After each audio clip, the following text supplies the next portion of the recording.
3 hari lepas kita melihat ada peningkatan juga air banjir dan sebagainya di kawasan-kawasan seperti Datuk Keramat, di Lebuh Raya Duke dan sebagainya. Jadi kita memahami juga ada di antara kawasan di Kuala Lumpur yang boleh dikatakan mengalami banjir sehingga air paras pinggang dan sebagainya.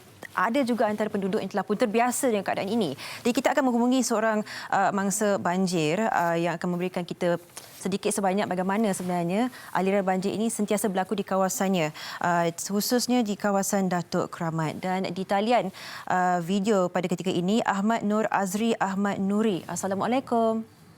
Salam. Selamat pagi. Apa khabar? Selamat pagi. Alhamdulillah. Baik, terima kasih kerana meluangkan masa. Baik, mungkin Ahmad Nur Azri boleh kongsikan sedikit sebanyak, kan dah terbiasa sedikit sebanyak melihat banjir ini setiap tahun, seperti mana macam dah menjadi rutin. Jadi apakah mungkin perkembangan pada tahun ini? Okey, untuk banjir di Datuk Keramat, sebenarnya sudah mengambil masih daripada tahun 1970-an. Okey. So dia menjadi lagi teruk pada pertengahan tahun 1990 sebab ada pihak berkenaan ada buat monsoon drain, iaitu di PKL ada buat monsoon drain. So selepas tu keadaan menjadi lebih teruk. So pada tahun 2014 di PKL ada menambah pembaikan daripada segi longkang, tapi tiada apa-apa perubahan. So untuk kami average banjir untuk setiap tahun ialah 5 ke 8 kali banjir. Wow, banyak kali. 5 ke 8 kali. Untuk bulan ni saja dah 2 kali dan bulan lepas sekali. Jadi bagaimana persediaan Ahmad Nur Azri sendiri dalam sebab dah tahu tiap-tiap tahun pasti akan dilanda banjir. Jadi persediaan menghadapi banjir tu bagaimana? Okey, kalau tengok struktur rumah kami pun berbeza dengan rumah lain di mana kami ada pasang benteng tangga di hadapan dan di belakang rumah. Dan juga setiap bilik kami mempunyai platform yang mempunyai dalam 3 ke 4 anak tangga.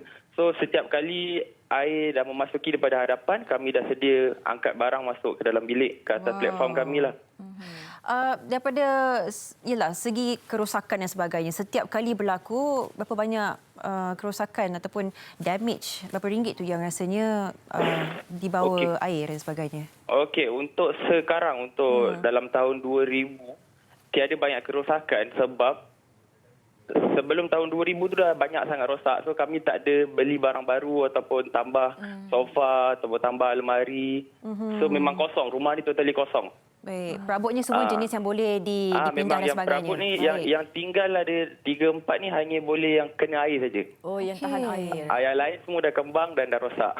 Berapa ramai tu dalam keluarga Ahmad Nur Azri? Okey, untuk sekarang ada 8 orang yang menetap di sini. Wow.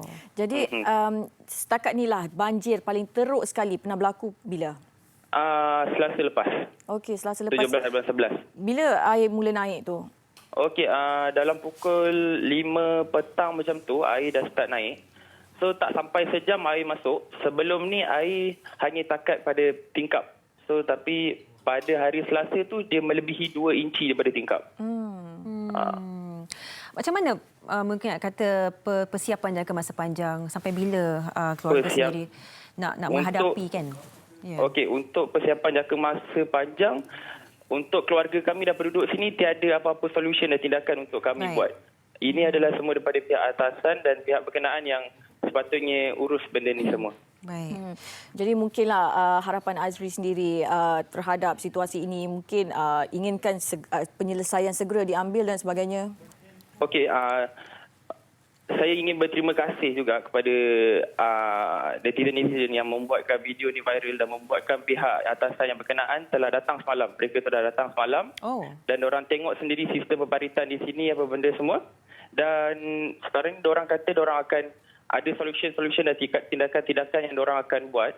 So benda tu mungkin mengambil masa, maka penduduk di sini pun akan tunggulah apa yang akan jadi. So kami harap apa yang mereka datang semalam tu terjadilah apa yang idea-idea yang diorang bagi. Kami doakan jugalah penambahbaikan sistem pembaritan juga akan dikenal pasti supaya Encik Ahmad Nur Azri dan keluarga dan juga masyarakat setempat tak akan menghadapi lagi situasi seperti ini. Terima kasih kerana meluangkan masa, memberikan perkongsian yang cukup padat sekali. Kita memahami sekarang situasi semasa. Terima kasih Encik Azri. Terima kasih.